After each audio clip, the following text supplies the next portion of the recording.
Urdu audio books .com پر آپ سن رہے ہیں سیرت سرور عالم صلی اللہ علیہ وآلہ وسلم، جلد دوئم،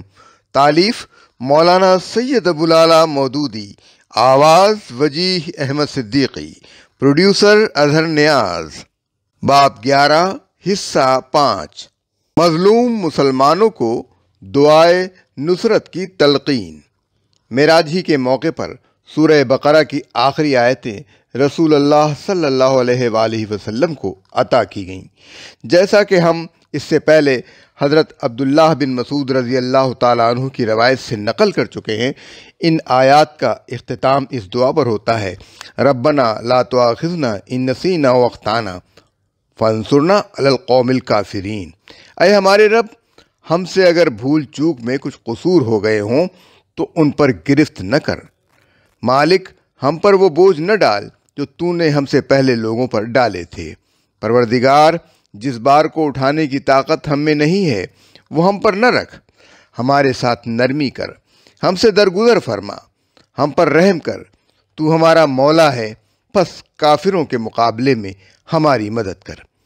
یہ بات پیش نظر رہے کہ یہ دعا ان حالات میں سکھائی گئی تھی جب مکے میں کفر و اسلام کی کشمکش انتہا کو پہنچ چکی تھی۔ مسلمانوں پر مصائب و مشکلات کے پہاڑ ٹوٹ رہے تھے،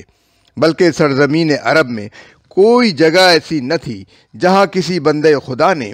دین حق کی پیروی اختیار کی ہو اور اس کے لیے خدا کی زمین پر سانس لینا دشوار نہ کر دیا گیا ہو۔ ان حالات میں مسلمانوں کو تلقین کی گئی کہ اپنے مالک سے اس طرح دعا مانگا کرو۔ ظاہر ہے کہ دینے والا خود ہی جب مانگنے کا ڈھنگ بتائے تو ملنے کا یقین آپ سے آپ پیدا ہوتا ہے۔ اس لیے یہ دعا اس وقت مسلمانوں کے لیے غیر معمولی تسکین قلب کا موجب ہوئی۔ علاوہ بریں اس دعا میں ضمناً مسلمانوں کو یہ بھی تلقین کر دی گئی کہ وہ اپنے جذبات کو کسی نامناسب رخ پر نہ بہنے دیں، بلکہ انہیں اس دعا کے سانچے میں ڈھال لیں۔ ایک طرف ان روح فرسا مظالم کو دیکھیے جو محض حق پرستی کے جرم میں ان لوگوں پر توڑے جا رہے تھے، اور دوسری طرف اس دعا کو دیکھیے جس میں دشمنوں کے خلاف کسی تلخی کا شائبہ تک نہیں ہے۔ ایک طرف ان جسمانی تکلیفوں اور مالی نقصانات کو دیکھیے جن میں یہ لوگ مبتلا تھے، اور دوسری طرف اس دعا کو دیکھیے جس میں کسی دنیاوی مفاد کی طلب کا ادنا نشان تک نہیں ہے۔ ایک طرف ان حق پرستوں کی انتہائی خستہ حالی کو دیکھیے، اور دوسری طرف ان بلند اور پاکیزہ جذبات کو دیکھیے جن سے یہ دعا لبریز ہے۔ اس تقابل ہی سے صحیح اندازہ ہو سکتا ہے کہ اس وقت اہل ایمان کو کس طرز کی اخلاقی اور روحانی تربیت دی جا رہی تھی۔ معراج کا ایک اور رخ۔ اس سلسلے بیان میں معراج کا ایک اور رخ بھی قارئین کے سامنے پیش کر دینا مناسب ہوگا، جس سے ان بہت سے سوالات کا جواب مل سکتا ہے جو معراج کی کیفیات کا مطالعہ کرتے ہوئے ذہنوں میں پیدا ہوتے ہیں۔ جبریل علیہ السلام سے حضور صلی اللہ علیہ وآلہ وسلم کی پہلی ملاقات زمین پر۔ قرآن مجید سورہ نجم میں پہلے جبرائیل علیہ السلام سے رسول اللہ صلی اللہ علیہ وآلہ وسلم کی اس ملاقات کا ذکر کیا گیا ہے جبکہ وہ اپنی اصلی صورت میں پہلی مرتبہ افق پر آپ صلی اللہ علیہ وآلہ وسلم کو نظر آئے، اور پھر قریب ہوتے ہوتے اس قدر قریب ہو گئے کہ آپ صلی اللہ علیہ وآلہ وسلم کے اور ان کے درمیان 2 کمانوں کے برابر یا اس سے بھی کم فاصلہ رہ گیا، اور اس وقت انہوں نے اللہ تعالیٰ کی طرف سے وحی پہنچائی۔ یہ ذکر کرنے کے بعد ارشاد ہوتا ہے: نظر نے جو کچھ دیکھا، دل نے اس میں جھوٹ نہ ملایا، اب کیا تم اس چیز پر جھگڑتے ہو جسے وہ آنکھ سے دیکھتا ہے۔ سورہ نجم آیات 11 اور 12۔ یعنی یہ مشاہدہ جو دن کی روشنی میں اور پوری بیداری کی حالت میں کھلی آنکھوں سے محمد صلی اللہ علیہ وآلہ وسلم کو ہوا، اس پر ان کے دل نے یہ نہیں کہا کہ یہ نظر کا دھوکہ ہے، یا یہ کوئی جن یا شیطان ہے جو مجھے نظر آ رہا ہے، یا میرے سامنے کوئی خیالی صورت آ گئی ہے اور میں جاگتے میں کوئی خواب دیکھ رہا ہوں، بلکہ ان کے دل نے ٹھیک ٹھیک وہی کچھ سمجھا جو ان کی آنکھیں دیکھ رہی تھیں۔ انہیں اس امر میں کوئی شک لاحق نہیں ہوا کہ فی الواقع یہ جبریل علیہ السلام ہیں اور جو پیغام یہ پہنچا رہے ہیں وہ خدا کی طرف سے وحی ہے۔ ایسے غیر معمولی مشاہدات پر حضور صلی اللہ علیہ وآلہ وسلم کے کسی شک میں مبتلا نہ ہونے کے وجوہ اس مقام پر یہ سوال پیدا ہوتا ہے کہ آخر وہ کیا بات ہے جس کی وجہ سے رسول اللہ صلی اللہ علیہ وآلہ وسلم کو ایسے عجیب اور غیر معمولی مشاہدے کے بارے میں قطعاً کوئی شک لاحق نہ ہوا اور آپ صلی اللہ علیہ وآلہ وسلم نے پورے یقین کے ساتھ جان لیا کہ آپ صلی اللہ علیہ وآلہ وسلم کی آنکھیں جو کچھ دیکھ رہی ہیں وہ واقعی حقیقت ہے،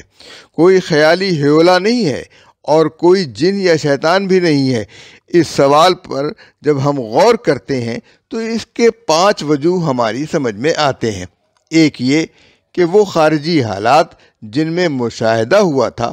اس کی صحت کا یقین دلانے والے تھے۔ رسول اللہ صلی اللہ علیہ وآلہ وسلم کو یہ مشاہدہ اندھیرے میں یا مراقبے کی حالت میں یا خواب میں یا نیم بیداری کی حالت میں نہیں ہوا تھا،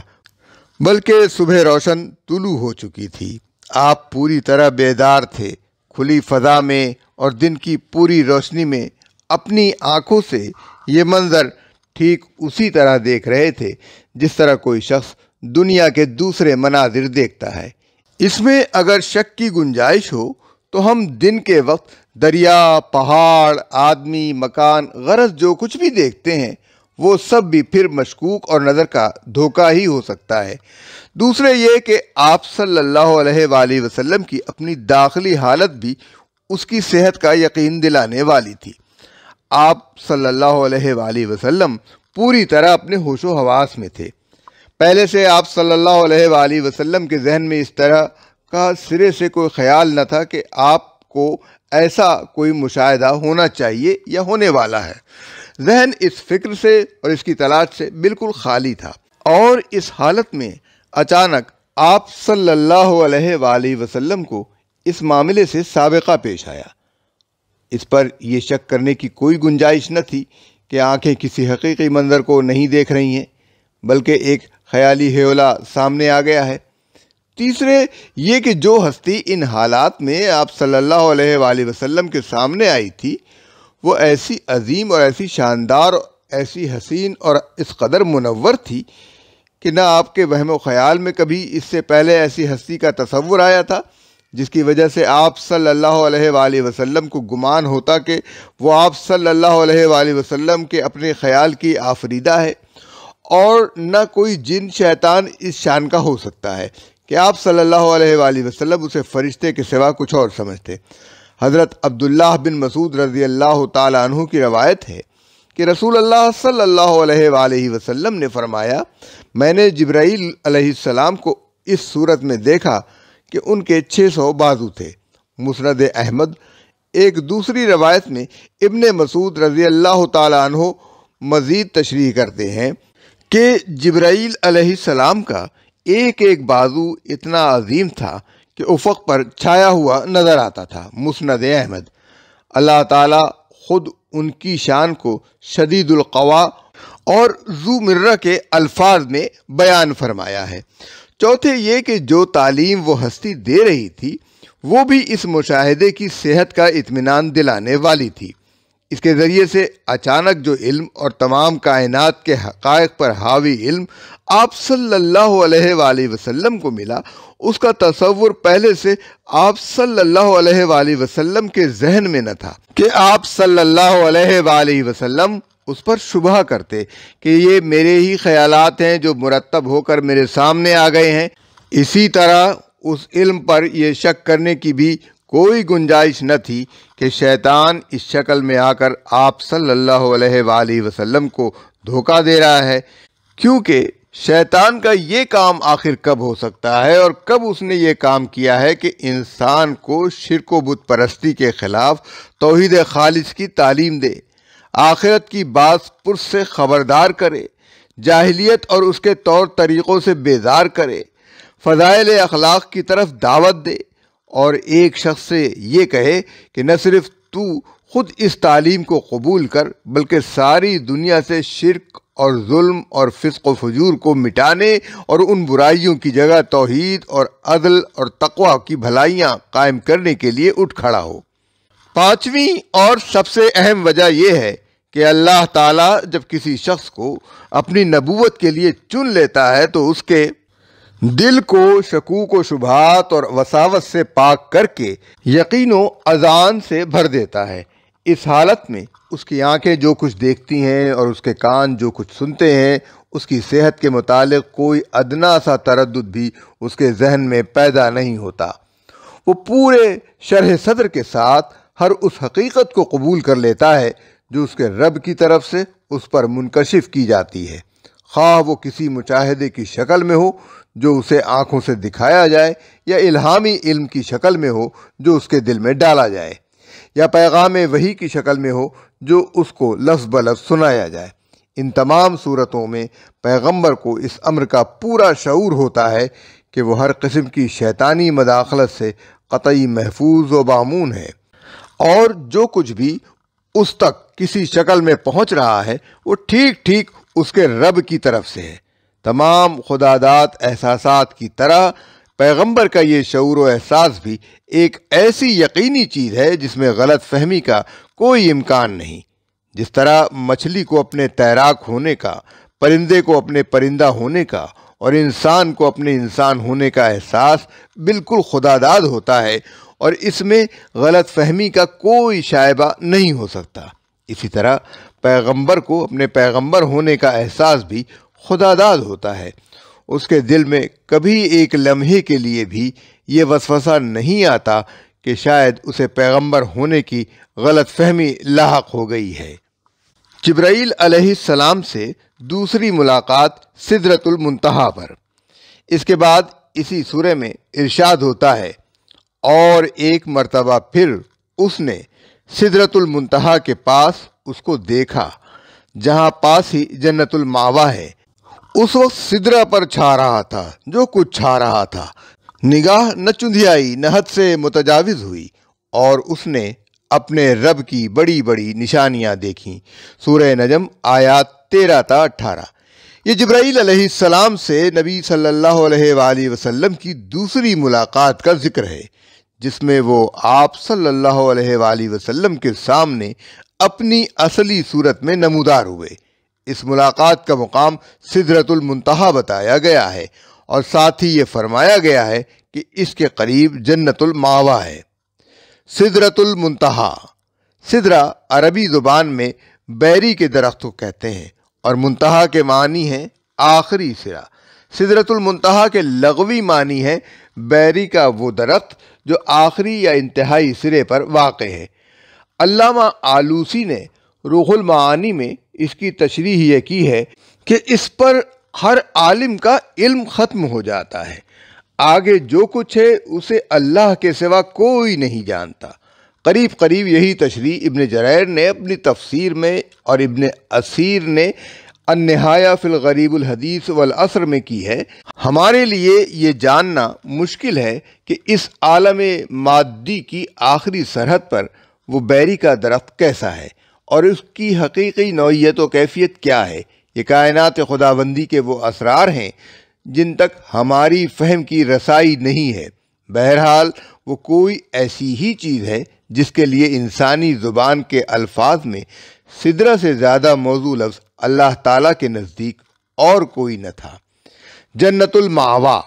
جنت المأویٰ کے لغوی معنی ہے وہ جنت جو قیام گاہ بنے۔ حضرت حسن بصری رحمۃ اللہ علیہ کہتے ہیں کہ یہ وہی جنت ہے جو آخرت میں اہل ایمان و تقوی کو ملنے والی ہے، اور اسی آیت سے انہوں نے استدلال کیا ہے کہ وہ جنت آسمان میں ہے۔ قتادہ کہتے ہیں کہ یہ وہ جنت ہے جس میں شہداء کی ارواح رکھی جاتی ہیں۔ اس سے مراد وہ جنت نہیں ہے جو آخرت میں ملنے والی ہے۔ ابن عباس رضی اللہ تعالی عنہ بھی یہی کہتے ہیں، اور اس پر وہ یہ اضافہ بھی کرتے ہیں کہ آخرت میں جو جنت اہل ایمان کو دی جائے گی وہ آسمان میں نہیں ہے بلکہ اس کی جگہ یہی زمین ہے۔ سدرہ پر تجلیات خداوندی، اور یہ ارشاد کہ اس وقت سدرہ پر چھا رہا تھا جو کچھ چھا رہا تھا۔ اس کے معنی یہ ہے کہ اس کی شان اور اس کی کیفیت بیان سے باہر ہے۔ وہ ایسی تجلیات تھیں کہ نہ انسان ان کا تصور کر سکتا ہے اور نہ کوئی انسانی زبان اس کے وصف کی متحمل ہے۔ حضور صلی اللہ علیہ وآلہ وسلم کا کمال ضبط و تحمل۔ پھر حضور صلی اللہ علیہ وآلہ وسلم کی تعریف میں فرمایا گیا کہ نہ آپ صلی اللہ علیہ وآلہ وسلم کی نگاہ ان تجلیات کو دیکھ کر چندھیائی، نہ حد سے متجاوز ہوئی۔ یعنی ایک طرف تو آپ صلی اللہ علیہ وآلہ وسلم کے کمال تحمل کا حال یہ تھا کہ ایسی زبردست تجلیات کے سامنے بھی آپ صلی اللہ علیہ وآلہ وسلم کی نگاہ میں کوئی چکا چوند پیدا نہ ہوئی، اور آپ صلی اللہ علیہ وآلہ وسلم پورے سکون کے ساتھ ان کو دیکھتے رہے۔ دوسری طرف آپ صلی اللہ علیہ وآلہ وسلم کے ضبط اور یکسوئی کا کمال یہ تھا کہ جس مقصد کے لیے آپ صلی اللہ علیہ وآلہ وسلم کو بلایا گیا تھا اسی پر آپ نے اپنے ذہن اور اپنی نگاہ کو مرکوز کیے رکھا، اور جو حیرت انگیز مناظر وہاں تھے ان کو دیکھنے کے لیے آپ نے ایک تماشائی کی طرح ہر طرف نگاہیں دوڑانی نہ شروع کر دیں۔ اس کی مثال ایسی ہے جیسے کسی شخص کو ایک عظیم و جلیل بادشاہ کے دربار میں حاضری کا موقع ملتا ہے اور وہاں وہ کچھ شان و شوکت اس کے سامنے آتی ہے جو اس کی چشم تصور نے بھی کبھی نہ دیکھی تھی۔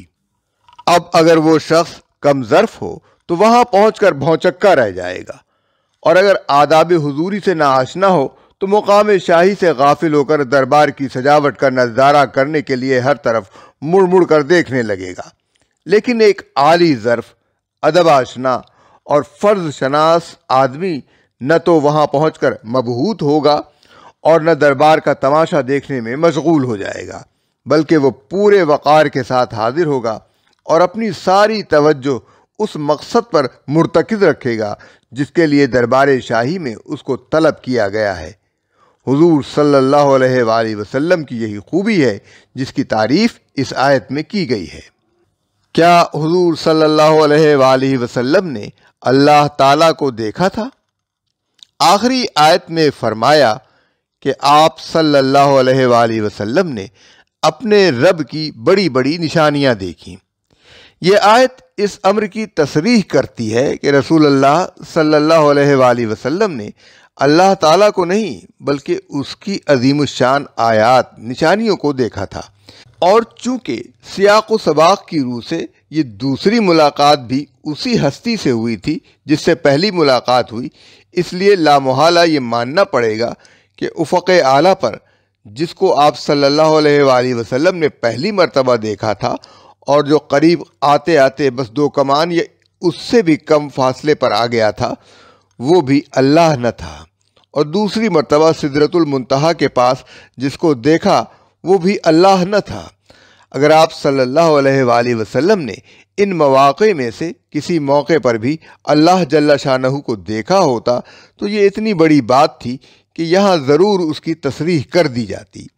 حضرت موسیٰ علیہ السلام کے متعلق قرآن مجید میں فرمایا گیا ہے کہ انہوں نے اللہ تعالیٰ کو دیکھنے کی درخواست کی تھی اور انہیں جواب دیا گیا تھا لن ترانی، تم مجھے نہیں دیکھ سکتے۔ سورۃ الاعراف آیت 143۔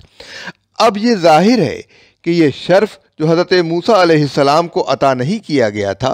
رسول کریم صلی اللہ علیہ وآلہ وسلم کو عطا کر دیا جاتا تو اس کی اہمیت خود ایسی تھی کہ اسے صاف الفاظ میں بیان کر دیا جاتا۔ لیکن ہم دیکھتے ہیں کہ قرآن مجید میں کہیں یہ نہیں فرمایا گیا کہ حضور صلی اللہ علیہ وآلہ وسلم نے اپنے رب کو دیکھا تھا، بلکہ واقع معراج کا ذکر کرتے ہوئے سورہ بنی اسرائیل میں بھی یہ ارشاد ہوا ہے کہ ہم اپنے بندے کو اس لیے لے گئے تھے کہ اس کو اپنی نشانیاں دکھائیں، اور یہاں سدرۃ المنتہا پر حاضری کے سلسلے میں بھی یہ فرمایا گیا کہ اس نے اپنے رب کی بڑی نشانیاں دیکھیں۔ ان وجوہ سے بظاہر اس بحث کی کوئی گنجائش نہ تھی کہ رسول اللہ صلی اللہ علیہ وآلہ وسلم نے ان دونوں مواقع پر اللہ تعالیٰ کو دیکھا تھا یا جبرائیل علیہ السلام کو، لیکن جس وجہ سے یہ بحث پیدا ہوئی وہ یہ ہے کہ اس مسئلے پر احادیث کی روایات میں اختلاف پایا جاتا ہے۔ ذیل میں ہم ترتیب وار ان احادیث کو درج کرتے ہیں جو اس سلسلے میں مختلف صحابہ کرام سے منقول ہیں۔